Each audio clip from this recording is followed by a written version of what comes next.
వేగా జ్యువెలర్స్లో in-store wedding jewellery exhibition. Guaranteed lowest prices.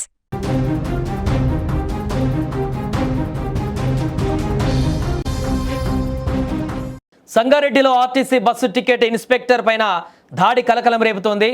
లంచం అడిగిన అధికారిని కండక్టర్ చెప్పుతో కొట్టినటువంటి ఘటన ఇప్పుడు సంచలనంగా మారింది. హైదరాబాద్ నుంచి నారాయణఖేడ్ వెళ్తున్నటువంటి ఆర్టీసీ బస్సును రాయ్కోడ్ దగ్గర చెకింగ్ కోసం చెకింగ్ ఇన్స్పెక్టర్ టీం ఆపారు. అయితే వారు చెకింగ్ చేస్తున్న సమయంలో టికెట్ లేకుండా ఓ వ్యక్తి దొరికాడు. అయితే దొరికిన వ్యక్తితో పాటు కండక్టర్పై కూడా కేసు పెట్టకుండా ఉండేందుకు చెకింగ్ ఇన్స్పెక్టర్ 20,000 రూపాయలు లంచం అడిగినట్టుగా ఆరోపణలు వస్తున్నాయి. దీంతో ఆగ్రహానికి లోనైనటువంటి కండక్టర్తో పాటు తోటి ప్రయాణికులు చితక్కొట్టినటువంటి దృశ్యాలు వైరల్గా మారాయి. అసలు ఆ బస్సులో ఏం జరిగింది? చెకింగ్ ఇన్స్పెక్టర్ నిజంగానే లంచం అడిగాడా? దానికి కండక్టర్ అదేవిధంగా మిగతా వారు ఇంత దారుణంగా రియాక్ట్ కావడానికి గల కారణాలేంటి? అసలు ఈ ఘటనలో ఏం జరిగింది అనేటువంటి విషయం మాత్రం ఇంకా క్లారిటీ రావట్లేదు. బట్ ఒకవేళ కనుక తను ఈ రకంగా లంచం డిమాండ్ చేసినట్లు ఉన్నట్లయితే ఖచ్చితంగా వీరు చేసిన పని కరెక్టే అంటూ కూడా చాలామంది నెటిజన్స్ అక్కడ చెప్తున్నారు, స్థానికులు కూడా చెప్తున్నారు. వారు టికెట్ లేదనేటువంటి విషయం ఉందా లేదనే విషయం పక్కన పెడితే, లేకుంటే దానికి సంబంధించినటువంటి చర్యలు వేరే రకంగా ఉంటాయి. ఆర్టీసీ వారికి రిపోర్ట్ చేయొచ్చు. రిపోర్ట్ చేసిన తర్వాత టికెట్ లేకుండా ప్రయాణం కొనసాగిస్తున్నారు కాబట్టి వారికి డిమెరిట్ పాయింట్స్ ఉంటాయి.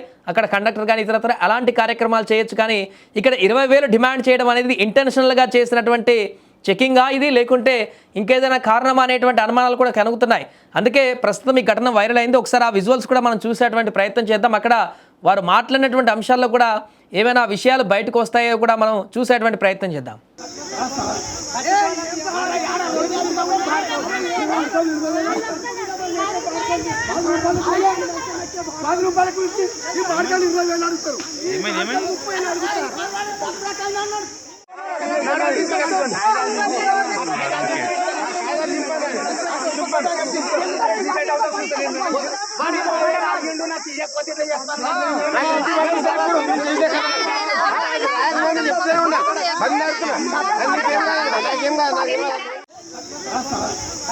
సో అది పూర్తిగా అక్కడ కండక్టర్తో పాటుగా బస్సులో ఉన్నటువంటి ప్రయాణికులందరూ కూడా తీవ్ర ఆగ్రహానికి గురైతూ ఆ చెకింగ్ ఇన్స్పెక్టర్ని దాడి చేసి కొట్టినటువంటి దృశ్యాలు కనిపిస్తున్నాయి. అతను అక్కడి నుంచి అక్కడ కనిపిస్తున్న విజువల్స్లో ఉన్నటువంటి వ్యక్తి అతనే చెకింగ్ ఇన్స్పెక్టర్. అటువైపు భయానికి ఇంకా అటువైపు వెళ్ళిపోతున్నటువంటి దృశ్యాలు మనకు కనిపిస్తున్నాయి. సాధారణంగా బస్సు చెకింగ్ పాయింట్లకు వస్తే ఎవరైనా అక్కడ ఉన్నటువంటి ప్రయాణికులు కొంత ఆలస్యమైన రెస్పెక్ట్ ఇస్తుంటారు. చెకింగ్ అయిపోయే వరకు కూడా వారు కోఆపరేట్ చేస్తుంటారు.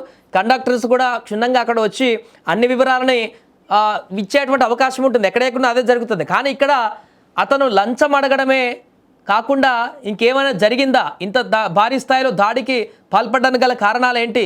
ఇంత ఉధృతంగా వారందరూ ఆగ్రహానికి గురి కావడానికి గల కారణాలు ఏంటి అనేటువంటి అంశాలు కూడా ఇప్పుడు మనకు అక్కడ కనిపిస్తున్నాయి. 20,000 రూపాయలు డిమాండ్ అడిగినట్టుగా తెలుస్తుంది. కండక్టర్తో పాటుగా ఎవరికైతే టికెట్ లేదని చెప్పబడుతున్నటువంటి వ్యక్తి ఉన్నారో అతన్ని కూడా అడిగినట్టుగా డిమాండ్ చేసినట్టుగా ఆరోపణలు వస్తున్నాయి. కాబట్టి దాని చేతనే వీళ్ళందరూ తిరగబడ్డారా, కొట్టారా, లేకుంటే ఇంకేదైనా కారణాలు ఉన్నాయా, ఇంకేమైనా జరిగిందా అనేటువంటి వివరాలు అయితే బయటికి రావాల్సి ఉంది. ఇక దీనికి సంబంధించిన విజువల్స్ ఇప్పుడు వైరల్ కావడంతో అయితే ఈ ఘటనకు సంబంధించి ఏం జరిగిందా అనేది అందరూ ఆరా తీస్తున్నారు.